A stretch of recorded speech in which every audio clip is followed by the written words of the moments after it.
Assalamualaikum warahmatullahi wabarakatuh. Jumpa kembali bersama saya Romza dalam podcast Narasi dan Informasi atau nadinganju.com. Kali ini saya menghadirkan atau kedatangan tamu Bapak Puguh Harnoto, Kepala Dinas Pemberdayaan dan Desa Kabupaten Nganjuk. Dan ini khusus kita akan membahas tentang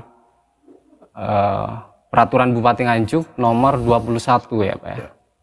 Tahun 2022 tentang pengangkatan dan pemberhentian perangkat desa. Sekaligus Perbup nomor 22 tahun 2022 tentang Pilkades dan Pilkades antar waktu ya. Sebelumnya terima kasih Pak Puguh atas kehadirannya. Sama-sama. Saya meyakini Pak Puguh sebenarnya punya aktivitas yang kayaknya padat gitu ya. Ya. Tadi kabarnya habis sosialisasi gitu. Ya, ini tadi baru selesai juga. Alhamdulillah bisa hadir di sini begitu. Ya, sama-sama Mas. Saya juga terima kasih ini. Siap.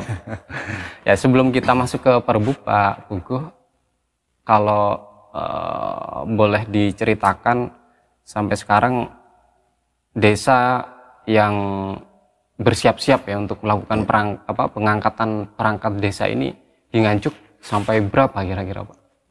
Ya, terima kasih Mas Romza, saya sudah dihadirkan di sini. Silaturahim lah yang pertama ya. Siap. Banyak silaturahim, panjang umur gitu ya. Amin. Dan berkah. Amin. Terkait dengan perda yang sudah diawali kan sebenarnya perda dulu ya, sebelum Perbup ini. Jadi di Nganjuk ini ada Perda 3 2022, Perda nomor 3 tahun 2022. Ini bentuk dari perubahan dari Perda nomor 1 2014 tentang desa. Tentang desa. Nah, breakdownnya dari Perda 3 ini salah satunya itu adalah dua Perbup ini. Yang mana dua Perbup ini tentunya bersentuhan dengan masyarakat ya, sudah ditunggu oleh masyarakat. Karena memang di dua Perbup ini menyangkut, yang pertama kalau bicara kepala desa ini kan pimpinan desa ya. Pimpinan desa, betul. Kemudian yang kedua terkait dengan perangkat desanya, ini unsur-unsur pemerintah desa yang nanti akan membantu kepala desa dalam rangka penyelenggaraan pemerintahan dan layanan masyarakat. Makanya kita tahu bahwa di Kabupaten Nganjuk ini ada 264 desa. 264 desa. Kami Dinas Pemberdayaan Masyarakat dan Desa ini adalah dinas yang memfasilitasi dari kegiatan-kegiatan pemerintahan desa. Nah, dari situ, dari 264 desa yang sangat dalam waktu dekat ini ya tentunya. Ini yang ditunggu itu adalah Perbup tentang Pilkades. Pilkadesnya ya? Ada Perbup Pilkades, di dalamnya ada Perbup Pilkades, juga Pilkades antar waktu berikut pemberhentiannya. Nah, di dalam Perbup ini, Perbup 2022, 22 tahun 2022. Ya. Ini nomor antik makanya. Iya, betul ini. Keramat ini, Pak. 22 2022. Ini nanti yang ditunggu adalah 12 desa ya, karena 12 desa ini yang akan melaksanakan Pilkades antar waktu. Pilkades antar waktu. Ya. Ini ada tersebar di 10 kecamatan. Nah. Tapi sebelum itu, bahwa Perbup ini lahir ditandatangani oleh Pak Bupati, Pak PLT Bupati tanggal 8 September kemarin. Nah, jadi juga pas itu tanggalnya 8 bulan 9. Cantik-cantik nomornya. Cantik ya. Harisnya Kamis Pahing gitu Mas. Gitu ya. Kamis Pahing, Kamis itu 8, Pahing itu 9. 8 9. Dicocok-cocokkan. Cocok nih. Nah, di Perbup 22 2022 ini nanti yang ditunggu yang urgent ini nanti adalah Pilkades. Pilkadesnya. Dan Perbup ini setelah ditandatangani tanggal 8 September, kemudian diundangkan, ini tanggal 15 September kemarin dari asisten pemerintahan dari bagian hukum sudah melaksanakan sosialisasi dengan menghadirkan 20 camat dan perwakilan kepala desa di masing-masing kecamatan. Itu sudah dilaksanakan kemarin. Utamanya yang akan melaksanakan Pilkades kalau yang kemarin kita di sosialisasi ini masih umum, masih semuanya. Umum. Oh, ya. Okay. Nah, kemudian kami di Dinas PMD menindaklanjutinya dengan kita membuat jadwal ya, turun roadshow di 20 kecamatan, tapi kami bagi. Jadi 20 kecamatan ini kami datang nanti di 10 kecamatan. Jadi satu hari, satu pertemuan itu ada 2 kecamatan. 2 kecamatan. Saya gabung gitu. Dan hari ini termasuk hari kedua. Karena sudah mulai di kemarin ya. Kemarin di Kecamatan Kertosono dengan Kecamatan Patian Rowo jadi satu. Jadi satu. Kemudian ini pagi tadi di Loceret, itu Kecamatan Loceret dan Ngetos. Nanti malam kita lanjut di Kecamatan Ngeronggot dan Prambon. Tempatnya Prambon. Ini dikandung maksud agar selain masyarakat nanti bisa menerima, bisa mengakses, ini tidak hanya sekedar mereka membaca, tapi kami berusaha untuk datang, menyampaikan. Sehingga nanti ada komunikasi di sana, ada tanya jawab. Masyarakat bisa lebih gamblang ya, ketransparanan terhadap peraturan bupati atau regulasi ini. Itu harapan kita. Nah, dalam proses sosialisasi itu Pak, ada prioritas untuk desa-desa yang akan melaksanakan pilkades dan pengisian perangkat, atau memang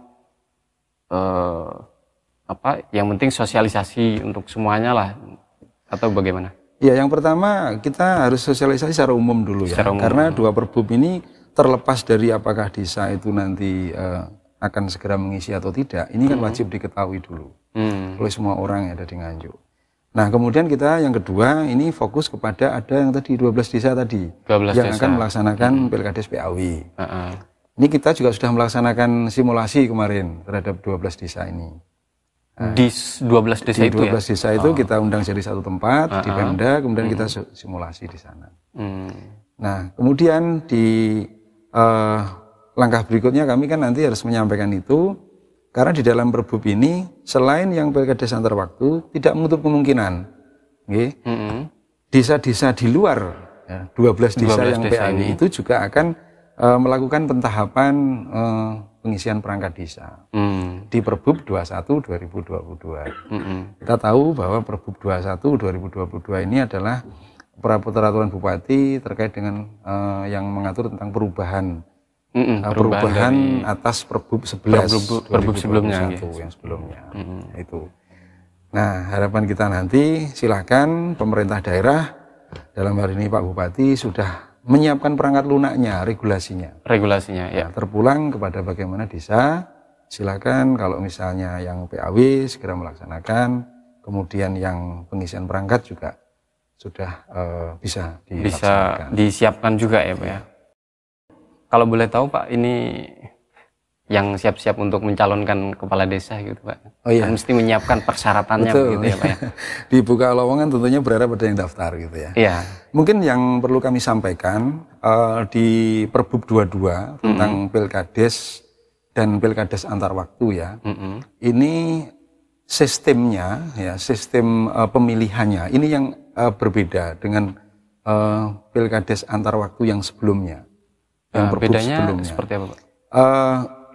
Kalau di Nganjuk dulu ya, di sebelum Perbub ini kan mekanisme pilihannya itu kan melalui kepala keluarga dulu. Setiap kakak. Jadi, kan pilkades kalau reguler, ini kan jiwa pilihnya kan itu umur 17, kemudian itu dan seterusnya. Tapi kalau ini yang kemarin Perbub yang kemarin itu adalah diwakili oleh kepala keluarga.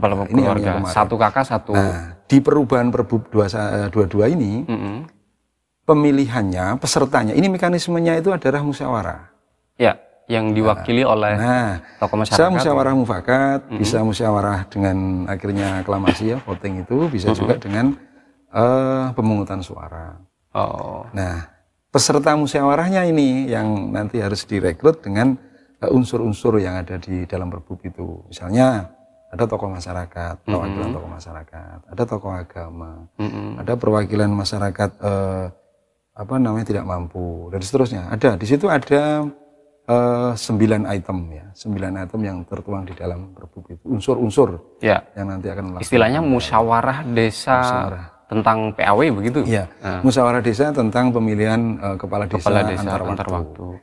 Nah, kenapa dikatakan antar waktu ini kan? Karena ini kan mereka kepala desanya nanti kan meneruskan sisa masa baktinya kepala desa yang meninggalkan, yang sudah berhalangan tetap. Yang 12 itu desanya. Kepala desanya rata-rata meninggal habis dunia. masa jabatan meninggal dunia. Jadi semuanya, Pak? PAW ini dilaksanakan karena meneruskan sisa dari masa baktinya kepala desa sebelumnya, karena berhalangan tetap. Nah, ini 12 desa ini kan karena meninggal dunia ya. Ada yang karena kasus hukum. Nah, sehingga dia di perjalanannya dalam kurun waktu 1 periode 6 tahun itu dia berhenti di tengah jalan. Jadi harus ada yang melanjutkan. Nah, ini kalau dilihat tahapannya nanti masih ada 2 tahun lah. Tetapi ini nanti dihitung dalam 1 periode. Jadi siapapun yang jadi nanti sudah dihitung sama dengan 1 periode. Iya. Walaupun 2 tahun tetap hitungannya 1 periode gitu. Soal mekanisme tadi musyawarah desa gitu ya. Nah, dalam proses itu kalau pesertanya tadi di musyawarah desa itu ada tokoh masyarakat, tokoh agama begitu ya. Kelompok saya nggak hafal ininya apa namanya. Kelompok perempuan. Tapi di situ saya sudah lihat memang diatur gitu unsur-unsurnya siapa saja yang ikut di musdes itu gitu. Nah, di dalam musyawarah itu pertama musyawarah dulu untuk menentukan begitu ya Pak ya. Kalau tidak tercapai mufakat? Iya, mungkin ilustrasinya begini, diawali dengan proses pemilihan PAW, ini diamanahkan di Perbub ya, ini mengacunya juga di Permendagri ya. Ini dilakukan awal oleh BPD, jadi Badan Permusyawaratan Desa. Dia otomatis akan melaksanakan musyawarah itu diawali dengan pembentukan panitia. Panitia musyawarah. Panitia. Jadi BPD melaksanakan musyawarah, mengundang pemerintah desa dengan beberapa tokoh masyarakat, menyampaikan bahwa di desanya akan ada pemilihan antar waktu dengan regulasi yang sudah ada ini. Kemudian BPD membentuk panitia. Karena panitia nanti akan bekerja menjaring calon. Menjaring bakal calon menjadi calon. Buka lowongan pengumuman, pendaftaran, dan seterusnya sampai meneliti berkas dan sebagainya. Ini tugas panitia. Kemudian tugas BPD-nya ini nanti menginventarisir keterwakilan pemilih. Unsur-unsur itu yang nanti yang menentukan dari BPD ini, berdasarkan musyawarah BPD. Yang akan diikutkan di musyawarah itu. Iya. Sehingga berjalan bareng ini, BPD nanti dia ngerekrut, menginventarisir berdasarkan unsur-unsur itu. Kemudian panitia bekerja menjaring calon. Hingga dalam kurun waktu time schedule yang sudah ditentukan nanti, mereka akan ketemu untuk melaksanakan musyawarah desa.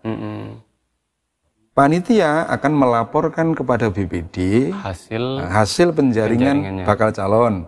Sebelum ditetapkan oleh panitia, ini harus disahkan dulu oleh BPD di depan peserta musyawarah. Gitu. Kemudian setelah disahkan oleh BPD, baru nanti panitia menetapkan. Untuk siap dilaksanakan mekanisme tadi, apakah dengan musyawarah, mufakat, atau harus dengan pemungutan suara. Gitu ya. 2 pilihan ya Pak ya? Musyawarah mufakat sama bisa musyawarah mufakat, bisa voting, bisa dengan pemungutan suara. Gitu. Pak, kalau soal tadi panitia pilkadesnya ya, tadi kan melakukan penjaringan. Ini maksimal berapa bakal calon, Pak? Kalau di ketentuan di antar waktu ini kan agak beda sedikit ya dengan yang pilkades. Saya sebut pilkades yang reguler ya. Reguler ya. Kalau yang pilkades antar waktu ini minimal calonnya nanti minimal 2. Minimal 2. Kalau kemudian maksimalnya 3. Nah, makanya yang jadi pertanyaan bagaimana kalau belum sampai 2? Dibuka lowongan 7 hari. Kalau nanti misalnya yang daftar itu baru 1, dibuka lagi 7 hari. Perpanjangan waktu. Nah, kalau misalnya nanti sampai 7 hari juga tetap hanya 1, ditunda. Tidak ada PAW.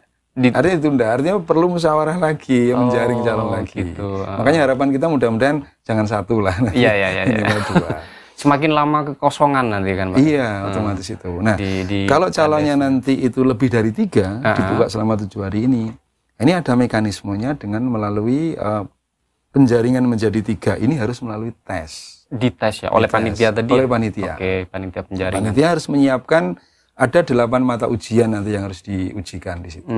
Dengan plus bobot, misalnya dia berijazah bisa ijazah SMA atau mungkin SMP, karena syarat kepala desa ini kan berijazah SMP minimal. Minimal SMP ya.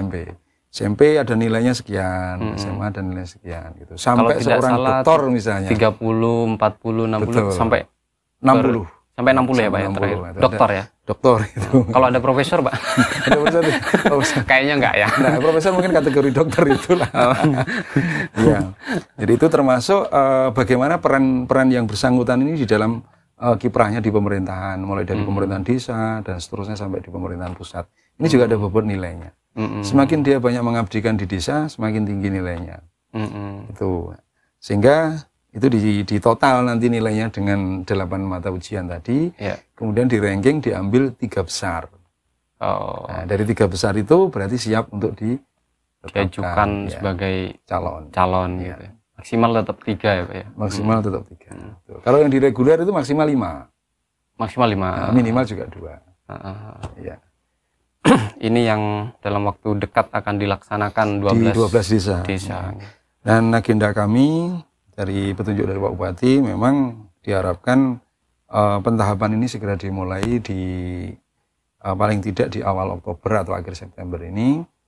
Kalau time schedule kami ya fasilitasi kami lah kepada 12 desa ini bersama dengan 10 Bapak Ibu Camat di wilayah yang sekarang ada PAW itu kita schedulekan itu tanggal 29 Oktober. Itu nanti akan dilaksanakan secara serentak di 12 desa. Tanggal berapa tadi Pak? 29 Oktober. Ya 2022 ini. Ini serentak proses musyawarahnya itu. Ya, musyawarah mufakat atau mungkin dengan pemungutan suara. Ya. Ya, sehingga dengan harapan tidak sampai akhir tahun nanti sudah bisa ada pelantikan ya, terhadap 12 desa ini melengkapi 264 desa semuanya definitif. Sehingga kewenangan dan sebagainya, kewajiban ini kan sudah dipenuhi. Layanan masyarakat juga harapannya nanti bisa berjalan dengan baik gitu. Ya. Kalau kosong terus ini kosongnya udah lama Mas, ada yang kosong sampai 2 tahun, ada sampai yang 2 tahun. Iya, karena yang menunggu regulasi. Paling lama itu 2 tahun, Pak. 2 tahun, ada yang 1,5 tahun, ada yang 1 tahun. Kalau boleh tahu lamanya proses pembuatan Perbup ini karena faktor apa gitu? Kalau faktornya sih kebetulan gini, saya masuk di PMD ini kan bulan Mei 2022 ya. Yang jelas kan di Perbup Perda ini kan Perda 3 ya, Perda 3 2022 perubahan atas Perda 1 ini kan bulan Januari ya. Ya artinya Perbup ini berarti harus dibuat setelah Perda itu. Nah, kemudian mekanismenya dilalui sampai dengan fasilitasi di Biro Hukum Provinsi dan seterusnya. Karena lama waktunya ada di situ. Dan sekarang alhamdulillah September ini sudah bisa terbit 2 Perbup itu. Siap. Itu untuk PAW, Pak. Saya kira kalau tadi saya tanya soal persyaratan gitu ya. Salah satunya minimal usia berapa, Pak? 20... Kalau kepala desa minimal 25 tahun pada saat penutupan pendaftaran. Maksimalnya tidak terhitung. Tapi kalau sudah sepuh kira-kira sudah sadar sendiri gitu. Makin sepuh makin sakti ya. Ijazah terakhir SMP ya Pak ya? SMP ijazah terakhirnya. Ya. Terus ada persyaratan-persyaratan lain yang mungkin agak berbeda dengan yang ada di undang-undang begitu atau? Saya kira tidak ada yang khusus ya di PKDes ini. Artinya kita gender ya, mau laki-laki, perempuan boleh. Tapi kalau perangkat desa yang kasih pelayanan kan harus laki-laki. Pak Mudin itu kan harus laki-laki gitu, dan beragama Islam. Tapi kalau kepala desa tidak.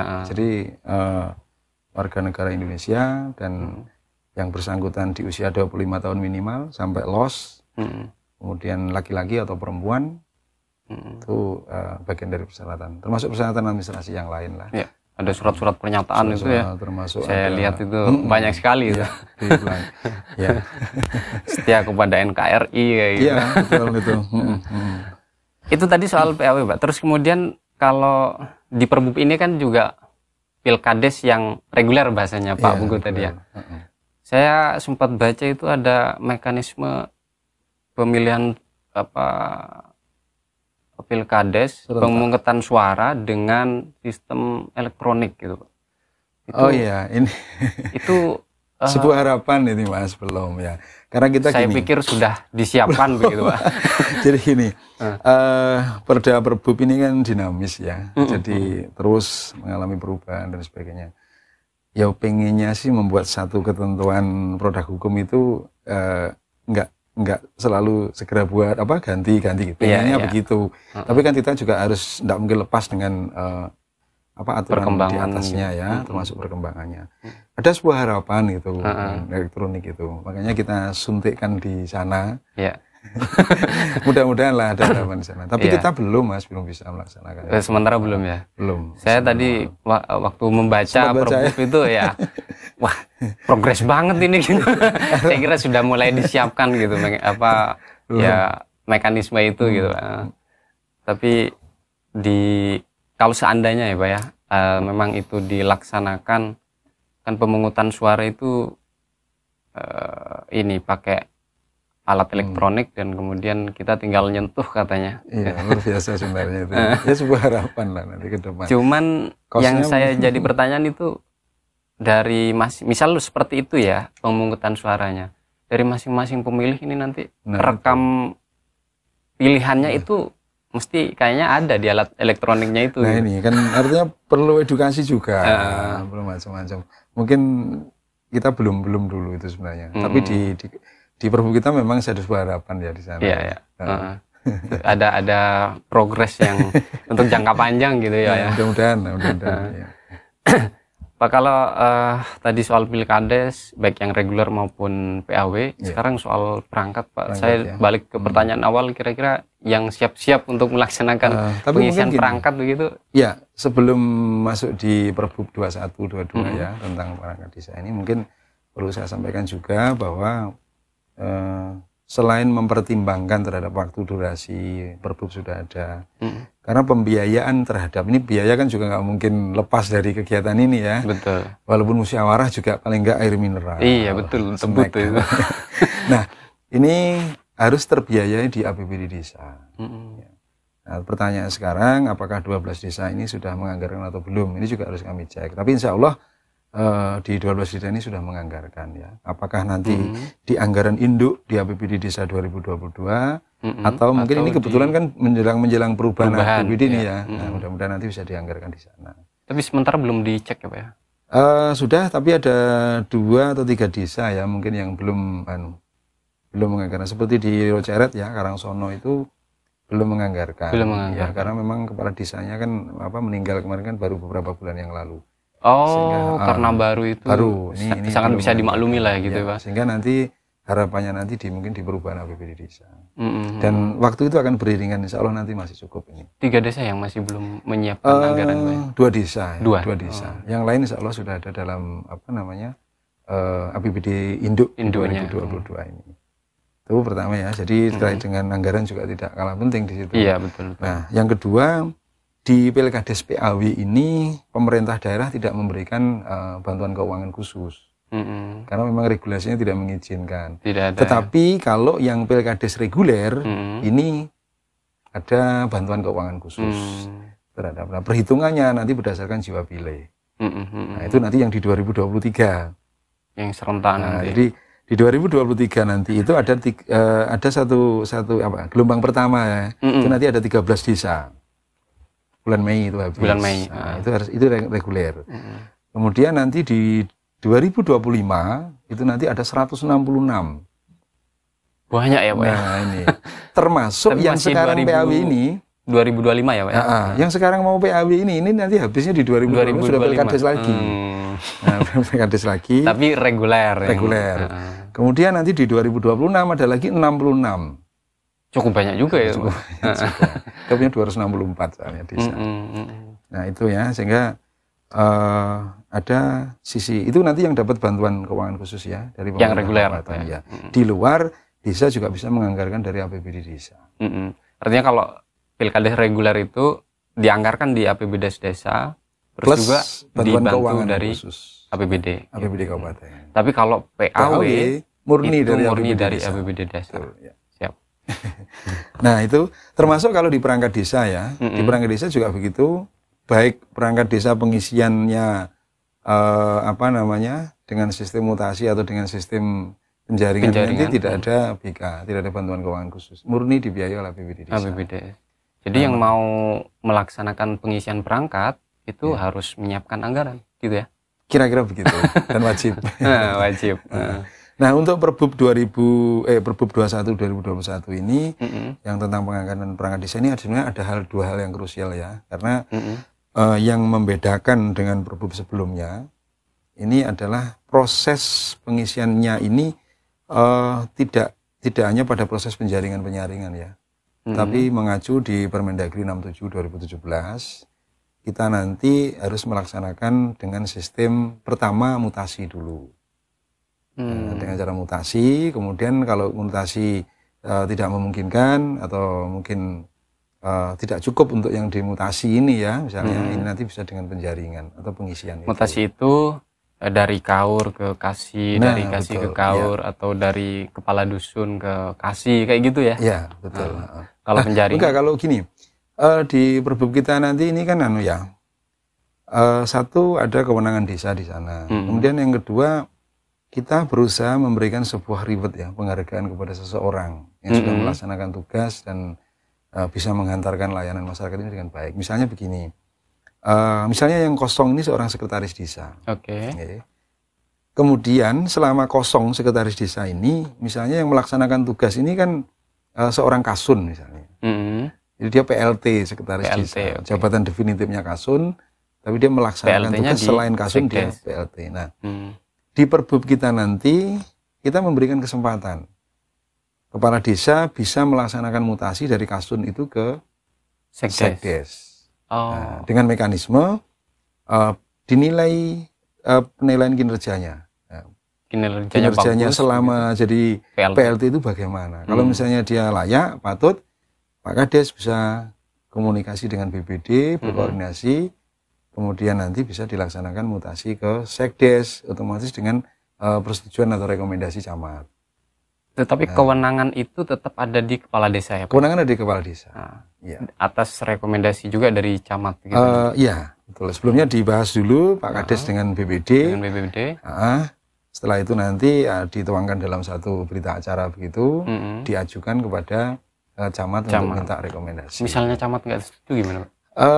Saya kira begini, pasti Pak Kades ya, Pak BPD ini pasti juga punya alasan. Punya alasan mendasar, dan Pak Camat pun saya kira juga akan bijak ya menyikapinya, karena memang bagaimana, toh Pak Camat ini kan juga fasilitasi desa, pasti beliaunya akan tahu ya, dalam satu desa ini siapa sih PLT-nya sekdes selama ini, pekerjaannya bagaimana, itu kan sudah bisa dinilai dari situ. Nah, ternyata ada penilaian kinerja diajukan oleh Kades. Saya kira juga bijak lah Pak Camat nanti untuk melaksanakan itu. Nah, artinya ada reward kepada yang bersangkutan. Iya, ada prinsip reward yang diutamakan gitu ya Pak. Kemudian jabatan yang ditinggalkan, yang kasun tadi itu, bisa juga dilakukan mutasi dari kaur kasih. Mana kira-kira yang dipandang cakap dia mampu di situ. Lakukan mutasi. Nah, baru nanti mungkin yang ditinggalkan dikasih kaur ini nanti, bisa mungkin dibuka lowongan pengisian gitu. Jadi prioritas mutasi dulu, baru pengisian begitu ya Pak? Betul. Jadi itu yang membedakan dengan sebelumnya? Sebelum-sebelumnya. Oke. Acuan kita juga ada di Permendagri 67. Selain itu ada lagi yang berbeda dengan peraturan sebelumnya Pak? Di mekanisme yang sekarang ini? Itu yang krusial di situ dulu ya. Jadi kita dimutasi dulu ya, penghargaan kepada seseorang gitu ya, atau mungkin kewenangan seorang kepala desa. Nah, kemudian yang berbeda lagi sistemnya, karena gini ya, saya selalu menyampaikan kepada teman-teman camat, kepala desa, bahwa dua Perbub lahir ini ada satu amanah yang menurut saya amat besar. Nah, di Nganjuk beberapa waktu yang lalu dengan kejadian yang sudah terjadi itu ya, kita berharap nanti semuanya nggak inginlah terulang. Betul. Dan masyarakat juga butuh untuk trust ya, kepercayaan. Sehingga kita berusaha. Orang namanya usaha ini kan juga bisa berhasil gitu. Betul. Bisa berhasil dan hampir berhasil juga bisa. Hampir berhasil juga bisa. Nah, artinya kita berusaha agar bisa memberikan kepercayaan itu dengan sistem ujian yang transparan lah gitu ya, tidak melibatkan murni. Saya pengen, bukan saya ya, kita lah semuanya yang pengen ya, tidak ada bersentuhan dengan hukum. Proses pengisian perangkat desa ini yang ngalir begitulah, tidak sesuatu yang momok banget lah, sesuatu gitu. Harapan kita itu seperti itu sebenarnya. Jadi desa dengan kewenangan otonomi desanya dipandang butuh perangkat, harus ditata melalui mekanisme mutasi. Kalau misalnya harus dilakukan penjaringan, ya berarti dibuka lowongan. Nah, yang berbeda kedua di sini adalah kita mengajak pihak ketiga tentunya. Siapa itu, Pak? Nah, kalau dulu Pak Kades ini membentuk panitia, panitia bekerja, salah satu unsur panitia ini nanti salah satu tugasnya adalah sebagai tim penguji. Artinya internal di desa itu. Kalau ini nanti tetap membentuk panitia, kemudian panitia yang sudah terbentuk nanti melakukan penjaringan seperti kepala desa tadi. Seperti PAW tadi. Ya, sampai dengan nanti didapatkan calon, kemudian ditetapkan menjadi calon yang memenuhi berkas persyaratan lengkap. Kemudian langkah berikutnya tidak diuji oleh panitia, tapi panitia membangun MOU, perjanjian dengan pihak ketiga. Nah, pihak ketiganya ini bisa dengan perguruan tinggi manapun yang kira-kira nanti bisa diajak komunikasi dengan teman-teman kepala desa. Komunikasi yang kami maksud adalah yang namanya ini kan juga butuh biaya juga. Ya paling tidak ya perguruan tinggi yang qualified lah, betul. Ya, termasuk anggarannya juga tidak terlalu tinggi juga. Ini kan hubungannya dengan kemampuan keuangan desa juga. Kemampuan keuangan desa. Ya kalau bisa perguruan tingginya bagus, biayanya juga nggak terlalu tinggi, terjangkau gitu. Jadi dari panitia bekerja sama dengan pihak ketiga untuk melaksanakan uji. Nah, uji kompetensi kompetensinya. Gitu ya? Nanti ada 3 dalam uji kompetensi itu. Yang pertama nanti sistemnya CAT ya, Computer Assessment Test. Ya, itu pihak ketiga yang melaksanakan? Iya, pihak ketiga. Jadi saya kira hanya sebatas mungkin tes tulisnya atau tes wawancaranya gitu. Iya, termasuk itu juga. Jadi nanti ada 3. Yang pertama dengan CAT itu. Dari CAT itu nanti satu lowongan, misalnya yang daftar 7, di tes CAT itu oleh pihak ketiga, kemudian nanti diambil yang 2 tertinggi. Nah, 2 tertinggi, otomatis yang lain kan dengan sendirinya gugur ya. Nah, 2 tertinggi. Atau kalau misalnya bagaimana Pak, misalnya di tes CAT itu draw misalnya, ada 4 yang draw gitu nilainya, tertingginya. Ini diuji lagi sampai nanti diambil 2. Dari CAT itu. Nah, kemudian yang 2 ini setelah lolos CAT ini nanti masuk tes berikutnya adalah tes praktek. Praktek kinerja atau praktek gini, di perbubnya ini disampaikan bahwa kalau itu seorang sekdes lowongannya, dia harus mampu di 3 aspek kemampuan komputernya ini. Yang pertama dia harus bisa melahirkan sebuah ketikan lah. Ketikan ya, kalau orang mengatakan operasional komputer dengan Word. Ya. Kalau yang kedua dengan kolom atau hitungan, berarti Excel. Ya. Kemudian yang ketiga ini dengan paparan atau PowerPoint.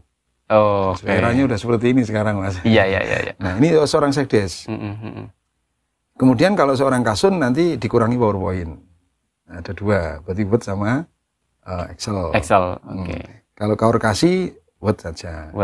Itu prakteknya. Dan bentuknya bisa jadi tidak sebuah ada contoh dan diketik.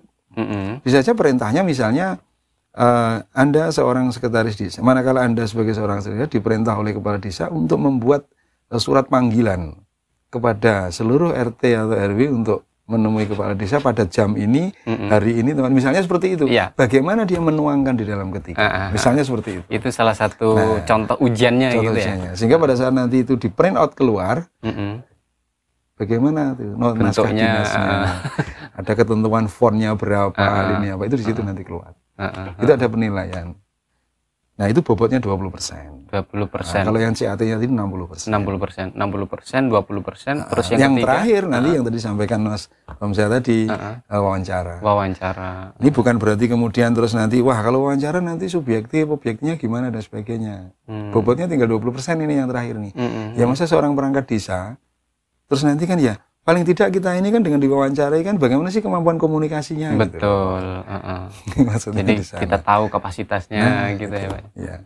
Kemampuan dirinya terhadap akademis, praktek bekerja, sama kemampuan berkomunikasi. Itu sebenarnya maksudnya. Dan itu semua dengan pihak ketiga. Jadi murni ini pihak ketiga nanti yang melaksanakannya. Dari CAT, terus kemudian tes kinerja, praktek kerja, terus yang terakhir wawancara. Jadi panitia ini tinggal menerima hasil dari pihak ketiga. Dan pihak ketiga pun juga menyerahkan kepada panitia ini tidak Pak panitia ini loh yang jadi, tidak bisa begitu. Dia hanya mengeluarkan nilainya. Kami disodori dengan yang akan kami tes, ini loh yang kami tes nilainya. Hasilnya gitu. Baru kemudian panitia atas hasil itu melaporkan kepada kepala desa, karena Pak Kades kan tadi yang bentuk panitia. Nah, dari situ yang nilainya tertinggi otomatis diusulkan kepala desa untuk dilaksanakan pengangkatan. Usulnya kepada siapa? Kepada camat untuk minta persetujuan.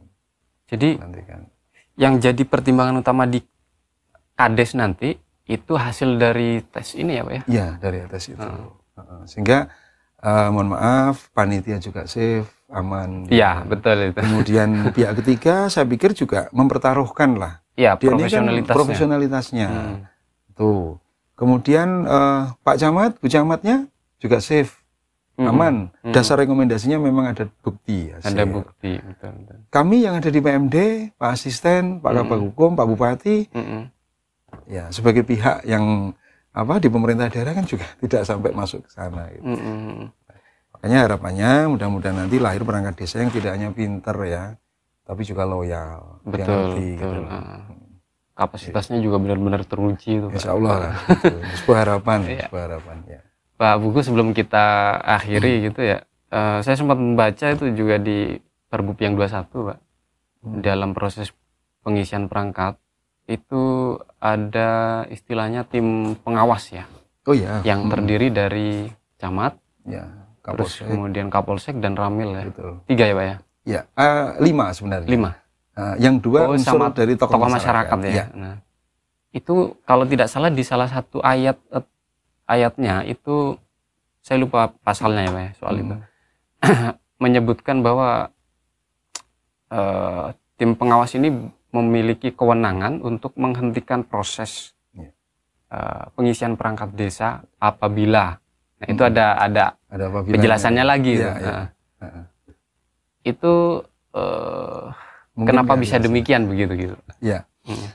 Merasa kenapa menjadi penting pengawas ini gitu? Iya, jadi yang namanya proses ini kan ada kepanitiaan ya. Kalau pengisian perangkat berarti kan Pak Kades ini membentuk panitia. Sebuah harapan Pak Kades nanti akan menerima hasil dari uji perangkat ini orang-orang yang nanti punya kapasitas untuk membantu dia, sehingga dibentuklah panitia. Dalam proses perjalanannya ini meskipun dengan pihak ketiga, fungsi pengawasan harus melekat. Ya. Kenapa ada kewenangan kepada Panwas? Dalam hal ini adalah Pak Camat dan Ramil Kapolsek dan 2 dari desa ini. Karena mereka juga nggak berharap agar ini nanti ada kecurangan-kecurangan yang ditemui itu, sehingga berakibat kepada dampak nanti ketidakpercayaan masyarakat dan sebagainya. Makanya kalau dipandang di situ ada bukti-bukti selama proses berjalan, kemudian tidak layak untuk diteruskan, ini memang ada kewenangan panitia pengawas untuk melakukan penghentian ya. Menghentikan. Nah, sehingga nanti akan selanjutnya bagaimana nanti ada diatur dalam ini masalahnya di sini, kemudian ada solusinya seperti ini, apakah harus dihentikan, kemudian nanti dibuka baru lagi, misalnya seperti itu. Itu nanti ada di kewenangan pengawas juga. Biar fungsi kontrolnya. Iya. Jadi kalau kayak pemilu gitu ada KPU yang melaksanakan proses tahapannya, ada Bawaslu yang mengawasi gitu. Betul, ya. Kira-kira gambarannya seperti itu ya Pak. Panitia yang melaksanakan prosesnya nanti diawasi oleh tim pengawas yang terdiri dari Camat, dan Ramil, Kapolsek dan 2 pengawas dari desa. Dari desa. Masyarakat. Ya, berharap Mas, mudah-mudahan nanti Perbup ini bisa dilaksanakan. Kita ini kan sama-sama berusaha ya. Betul. Dengan kejadian kemarin, dengan sekarang ini ada harapan ke sana. Jadi pelajaran penting gitu ya Pak. Insya Allah. Oke Pak Buku, sebelum ditutup barangkali ada yang ingin disampaikan, himbauan atau harapan kepada masyarakat, utamanya ya di desa-desa ini Pak ya. Iya. Monggo. Terima kasih Mas Hamzah. Mungkin ada 2 hal yang kami sampaikan. Yang pertama terkait dengan Perbup 22 2022 ini, kami mohon agar masyarakat ini tahu semuanya lah gitu ya. Dan dari yang ditahu semuanya ini ada kebijaksanaan dari teman-teman masyarakat terhadap proses pelaksanaan atas regulasi ini ya. Kalau namanya Pilkades antar waktu itu ya memang harus keterwakilan, musyawarah. Jadi tidak bisa dengan mekanisme sejiwa pilih dan sebagainya. Toh ini juga tinggal 2 tahun, 2 tahun ya. Dan dihitung 1 periode. Kasihan juga ini calonnya nanti kan. Itu yang pertama itu ya ada kebijaksanaan lah dari masyarakat untuk memahami aturan ini. Kemudian kalau yang dengan perangkat desa, kami juga mohon kepada masyarakat juga, alhamdulillah kami diberi kesempatan lah untuk agar membantu ya, bagaimana agar kepercayaan masyarakat ini tumbuh kembali. Kita ini berusaha. Toh Nganjuk ini milik kita kan begitu ya. Kalau nanti misalnya atas pelaksanaan ini ada yang ada penyimpangan dan sebagainya, ini juga rasanya ya, kita ini berusaha agar memperbaiki sesuatu yang sudah terjadi kemarin.